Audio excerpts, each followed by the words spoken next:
அதாவது ஒரு படத்தை 3.25 மணி நேரம் எடுத்து வச்சிருக்காங்க. 2வது படம் எடுங்க புஷ்பாலன்னு சொன்னதை இவங்க 2 படமா எடுத்து ஒண்ணா வச்சிருக்காங்க போல் இருக்கு. புஷ்பானா பிராண்ட். பார்ட் 2வே 3.25 மணி நேரம்னா பார்ட் 3ல என்னெல்லாம் வரப்போதோ அப்படிங்கிற மாதிரி அவ்வளோ பெரிய படம். உதாரணத்துக்கு நீங்க காலையில 9 மணிக்கு புக் பண்ணி போனீங்கன்னா மதியம் 1 மணி 2 மணிக்கு தான் வெளியே வருவீங்க. அது மாதிரி ஒரு half a day ஸ்கூல் காலேஜுக்கு போன மாதிரி அவ்வளோ பெரிய படம். சரி, இவ்வளோ பெருசா இருக்கனால இந்த படம் நல்லா இல்லையா அப்படின்னு கேட்டீங்கன்னா இல்ல, நல்லா இல்லையா நல்லா இருக்காங்கிறத நான் உள்ள சொல்றேன்.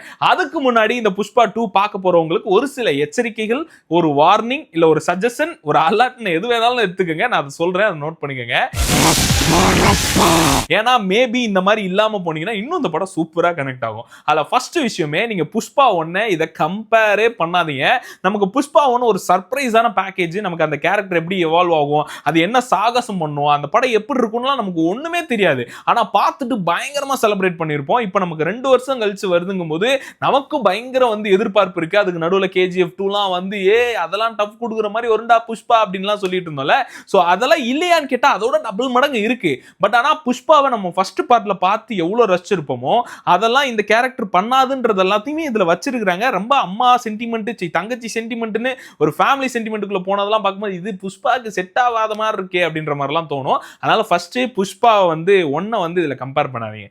2வது, இந்த படத்துல லாஜிக், பிசிக்ஸ் இதெல்லாம் எதுவும் பார்க்காதீங்க. கெமிஸ்ட்ரி வேணா பாருங்க, நிறைய கெமிஸ்ட்ரி இருக்கு ராஷ்மிகா மந்தானாக்கும் அல்லு அர்ஜுனுக்கும். ஆனா அந்த லாஜிக், பிசிக்ஸ் எங்கடா பறக்குறீங்க அப்படின்ற மாதிரிலாம் மைண்ட்ல யோசிக்காம இந்த படத்தை ரொம்ப பிளாங்கா நீங்க ஒரு ப்ராப்பர் தெலுங்கு படம் பார்க்க போறோம் அப்படின்ற மைண்ட் செட்ல போனீங்கன்னா இந்த படம் ரொம்பவே நல்லா இருக்கும். 3வது, நீங்க பொண்டாட்டி பேச்சை கேட்காத ஆளா, நீங்க பொண்டாட்டியை மதிக்காத ஆளா, பொண்டாட்டிக்கு சர்ப்ரைஸ் கிஃப்ட்னு எதுவும் கொடுக்காத ஆளா, கொடுக்க தெரியாத ஆளா, இல்ல பொண்டாட்டி பிறந்த நாள மறக்கிற ஆளா, நீங்க இந்த படத்தை பொண்டாட்டியோட பாக்குறத தவிர்த்துக்கங்க. பொண்டாட்டி பேச்ச புருஷன் கேட்டா என்ன ஆகும்னு இந்த உலகம் பார்க்கும். முடிஞ்ச இந்த படத்தை பொண்டாட்டிக்கிட்ட இருந்து தள்ளி வைக்கிறது இன்னும் நல்லது. ஏன்னா நான் அனுபவத்துல சொல்றேன், என் பொண்டாட்டியோட போய் பார்த்துட்டு வந்தேன். இப்போ வரைக்கும் அந்த படத்தோட ட்ரெய்லர் ப்ரோமோ எங்கேயாவது ஏதாவது ஓடிச்சுன்னா பாரு புஷ்பாவிற்கு நீ தான் இருக்க அப்படின்ற மாதிரி பேசுறாங்க. நீ எத்தனை காலத்துக்கு இதே பேசுவாங்கன்னு வேற தெரியல. ஸோ கொஞ்சம் பொண்டாட்டியோட போறதா இருந்தா யோசிச்சுக்கங்க, ஓகேவா? அடுத்து இப்போ புஷ்பா 2 எப்படி பார்க்கலாம் அப்படின்னா, செம்மையான மசாலாவான ஒரு கமர்ஷியல் படம்ன்ற மைண்ட் செட்டை உருவாக்கிட்டு போங்க. முக்கியமா இந்த படம் 3.25 மணி நேரங்கிறத பார்த்தோன்னே நான் ஃபர்ஸ்ட் யோசிச்சது போச்சு ஜவ்வா இழுக்க போறாங்க அப்படின்னு. ஆனா எங்கேயுமே போர் அடிக்கல, எங்கேயுமே முக சொல்லிக்கிற மாதிரில டே இவ்வளவு நேரம்டா அப்படின்ற மாதிரிலாம் ரொம்ப பெருசா ஃபீல் ஆகல. இன்னும் முடியலையா அந்த படம், இன்னும் போயிட்டே இருக்கே அப்படின்ற மாதிரி தான் எண்ணம் வருதோ தவிர ஓவரா மொக்க அப்படின்ற அளவுலாம் இல்ல. படம் ரொம்ப சூப்பராகவே இருக்கு. சரி, ஓகே, இப்போ படத்தை ஒன்னா பார்ப்போம். ஆக்டிங்கு, மியூசிக்கு, சினிமாட்டோகிராஃபின்னு ஒவ்வொன்றா ஒரு விஷயமா பார்ப்போம். ஸோ படமா ஹோல்சமா அந்த படமா எப்படி இருக்குன்னு கேட்டீங்கன்னா ரொம்ப அழகா இருக்கு. சுகுமார் சாரோட ரைட்டிங் தான் இந்த 3.25 மணி நேரத்துல நமக்குள்ள ஒரு 2.25 மணி நேரம் வரைக்கும் நம்மளை எங்கேயுமே அப்படியே பிசுறுத்தட்டாம வச்சிருக்காங்க. அங்கங்க என்னன்னா ஒரு 4 சீன் செம மாசா, செம ராம்பேஜ், செம்மையா போயிட்டு இருக்கும்போது நடுவுல ஒரு 2 சீன் வரும்போது இது எதுக்கு வந்துச்சு அப்படின்ற மாதிரி இருக்கு.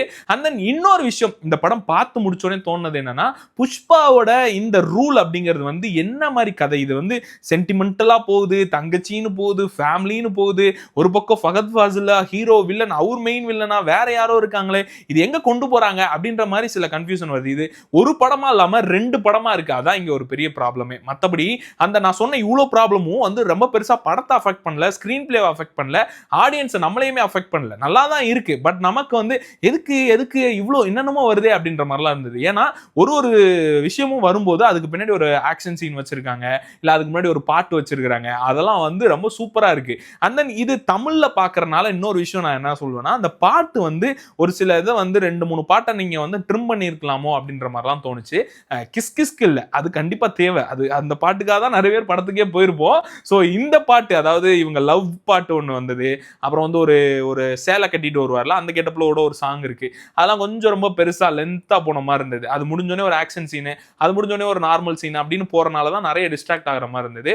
ஒரு சில பேருக்கு இது என்ன இவ்வளோ நேரம் போகுது அப்படின்ற எண்ணத்தை கொண்டு வந்ததும் அந்த இடங்கள் தான். ஸோ அதெல்லாம் ட்ரிம் பண்ணி தான் நல்லா இருந்திருக்கும். பட் ஆனால் சுகுமார் சாரோட ரைட்டிங் வந்து அந்த கண்டினியூட்டி வந்து மிஸ் ஆயிடக்கூடாதுங்கிறக்காக இந்த சீன்ஸ்லாம் வச்சுதான் ஆகணும். ஸோ படமா பார்த்து முடிச்சோடனே எங்க 2 பேருக்குமே, எனக்கும் என் ஒய்ஃபுக்குமே ரொம்ப ஹாப்பி, ரொம்ப நல்லா இருந்தது. கொஞ்சம் நமக்கு வந்து புஷ்பா கேரக்டர் ஃபேமிலி சென்டிமெண்டா போயிட்டாங்களோ, ஒருவேளை பெரிய ஆடியன்ஸை கவர் பண்ணுங்கிறக்கா அப்படி பண்ணிட்டாங்களோ அப்படிங்கிற மாதிரிலாம் இருந்தது. ஏன்னா இது தெலுங்குல மட்டும் இல்ல, தமிழ்ல, மலையாளத்துல, ஹிந்தில, அப்புறம் வந்து பெங்காலில எல்லாம் வந்து ரிலீஸ் ஆயிருக்கும் போது இது பெரிய ஆடியன்ஸை கவர் பண்ணும். அந்த இந்த படம் யாருக்குமே பிடிக்காதுன்னு சொல்ல மாட்டாங்க. ஒரு சீனையுமே தனித்தனியா எடுத்து பெருசா ப்ரோமோட் பண்ணுவாங்க, பெருசா வந்து ரீச்சும் ஆகும். ஏன்னா ஃபைட் சீக்வன்ஸ்லாம் சும்மா நொறுக்கி விடுது. அந்த சீக்வன்ஸ் வந்து அவ்வளோ சூப்பரா இருக்கு. இப்போ பார்ட் 1ல வந்து ஒரு ஃபைட் சீக்வன்ஸ் இருக்கும் முக்கியமானது. அது என்னன்னா, இவரை வந்து இது போட்டு இது முகத்தெல்லாம் மூடி வச்சிருப்பாங்க, அதுல ஒரு ஃபைட் பண்ணுவாரு, கை கட்டி இருக்கும். அது மாதிரி இதுலயும் ஒன்று இருக்கு கிளைமேக்ஸ் ஒட்டி. அது மட்டும் இல்லாம ஒரு லேடி கெட்டப்ல வரதை நம்ம ட்ரெய்லரோ டீசர் அதோட அனௌன்ஸ்மெண்ட்ல கூட பார்த்துருப்போம்ல, அந்த இடத்துல ஒரு ஃபைட் சீக்வன்ஸ் வருது, அதுவும் சூப்பரா இருக்கு. அந்த ஃபைட் சீக்வன்ஸ், அதை காமிச்ச விதம், அதுக்கு பின்னாடி கொடுத்த பிஜிஎம் எல்லாம் வந்து நம்மள அடிச்சு மூஞ்சிய உடனே புஷ்பா நீ யாருன்னு காட்டு அப்படி நம்மளே வெறியேத்துற மாதிரிலாம் இருந்ததுங்க. சரி, ஓகே. இப்போ ஆக்டிங் வைஸ் வருவோம். இந்த படத்துல ஒரு ஆளா வந்து நோறுக்கி இருக்கிறாருன்னா அதுல மிக முக்கியமானவர் அல்லு அர்ஜுன் தான். அவ்வளோ சூப்பரா நடிச்சிருக்கிறாரு. அந்த பக்கம் ராஷ்மிகாக்கும் இந்த கேரக்டர் வந்து ரொம்ப டம்மியான கேரக்டர் இல்ல, ஃபர்ஸ்ட் பார்ட்ல இருந்த அளவுக்கு இல்லைனாலும் இதுலயும் ஒரு முக்கியமான கேரக்டர். ஒரு சில இடங்கள்ல வந்து அவரோட ஹஸ்பண்டுக்காக டிஃபெண்ட் பண்ற மாதிரி ஒரு சீன் வரும், அங்கேயும் நல்லா இருக்கு. டக்குன்னு வந்து ஹஸ்பண்ட் கிட்ட அப்படியே பம்மிட்டு இருக்கிறது. அப்புறம் அந்த கெமிஸ்ட்ரி தான் கொஞ்சம் சகிக்க முடியாத மாதிரி நிறைய இடங்கள்ல கிச்சனுக்குள்ள அது இதுன்னு பண்ணுவாங்க, பெட்ரூம்ல அதுவும் கொஞ்சம் வந்து ஆக்வர்டா இருந்த மாதிரி இருந்தது. ஆக்வர்ட்னா நான் சொல்றது எப்படின்னா செக்ஷுவலா அப்படி ஆக்வர்டா இல்ல, எதுக்குடா என்னடா இந்த காலத்துல என்னடா இதெல்லாமா பண்றாங்க அப்படின்ற மாதிரி. கேட்டா படத்தை பழைய காலத்துல தான் எடுத்தது அப்படின்னு சொல்லிடுவாங்க, பட் அதெல்லாம் கொஞ்சம் கட் பண்ணி இருந்திருக்கலாமோ அப்படின்ற மாதிரி இருந்தது. முக்கியமா பொண்டாட்டி பேச்ச கேட்கக்கூடிய ஒரு புருஷனா புஷ்பா இருந்தது நல்ல விஷயம் தான். அது கருத்தியெல்லாம் நல்ல ஒரு கருத்து. ஆனா வந்து பொண்டாட்டி பேச்ச கேட்காதவங்களுக்கு எல்லாம் அங்கனே அடி விழுகும், கேள்றா பாடுறா அங்க பாடுறா அப்படின்ற மாதிரி. அப்புறம் இந்த சர்ப்ரைஸ் பண்றது ஒண்ணு பண்ணிருப்பாரு. படத்தோட ஸ்பாய்லரே அதான், நான் சொல்ல மாட்டேன். உங்க ஒய்ஃபோட பிறந்த நாளுக்கு ஒரு சர்ப்ரைஸ் கொடுப்பாரு. அந்த சர்ப்ரைஸ் தான் படத்தோட கதையாவே இருக்கும். அதெல்லாம் பார்த்துட்டு அங்க பாரு அவர் பொண்டாட்டியோட பிறந்த நாளுக்கு எப்படிப்பட்ட சர்ப்ரைஸ் பண்றாரு, நீ தான் இருக்குங்கிற மாதிரி. நமக்கு பொண்டாட்டியோட பிறந்த நாளே ஞாபகம் இல்ல, தியேட்டர்ல எல்லாம் கேட்கறாங்க பிறந்த நாளை சொல்லு ஃபர்ஸ்ட் அப்படின்ற மாதிரி. ஐயோ அப்படின்ற மாதிரி இருந்துச்சு. நானாவது பரவாயில்ல, சில பேர்லாம் இருக்கானுங்க, அவனுங்களெல்லாம் நினைச்சா தயவு செஞ்சு டே பொண்டாட்டியோட படத்துக்கு போயிடாத.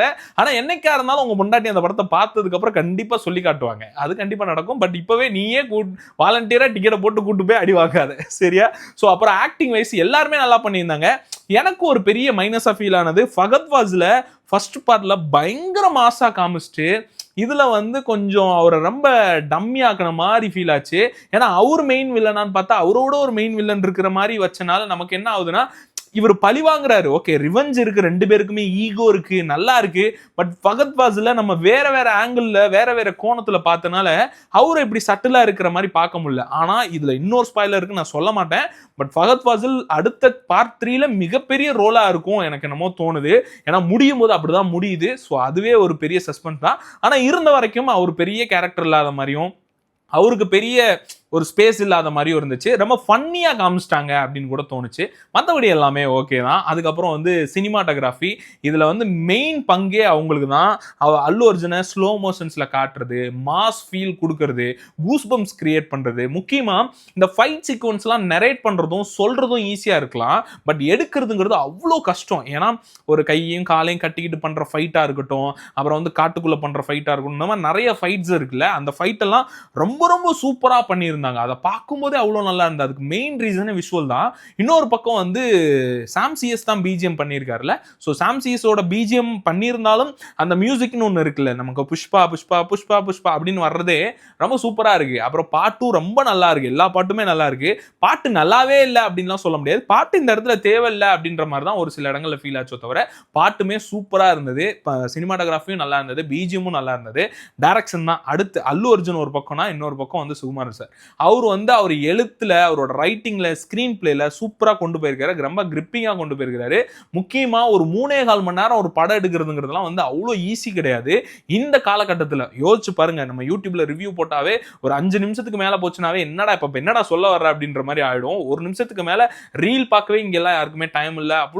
அவ்வளோ ஸ்பீடா இப்போ சீக்கிரமா சொல்லு அப்படிங்கிற மாதிரிலாம் இருக்குல்ல. அப்படி இருக்கும்போது இவர் ஒரு 3.25 மணி நேரத்துல இவ்வளோ கிரிப்பிங்கா கொண்டு போனதெல்லாம் ரொம்ப பெரிய ஆச்சரியம். ஒரு சில இடங்கள்ல இருக்கிற ஃபிளாஸ் வந்து அந்த லென்த்தும், ஒரு சில இடங்கள்ல அல்லு அர்ஜுன் அதாவது புஷ்பா கேரக்டரை கொஞ்சம் டவுன் பண்ணி காமிச்சதும் தான்ன்ற மாதிரி இருந்தது. மற்றபடி எல்லாமே ஓகே தான். ஸோ புஷ்பா 1க்கு புஷ்பா 2 அடுத்து வருது. அதாவது பார்ட் 2 வந்து நிறைய சாபக்கேடா இருக்கும். பட் பாகுபலி பிரேக் பண்ணிருச்சு, கேஜிஎஃப் 2 பிரேக் பண்ணிருச்சு, நிறைய படங்கள் பார்ட் 2 செம ஹிட்டா கொடுத்துருச்சு. நம்ம தமிழ் சினிமாக்கு மட்டும் தான் இந்தியன் 2 அந்த மாதிரிலாம் போய்கிட்டு இருக்கு.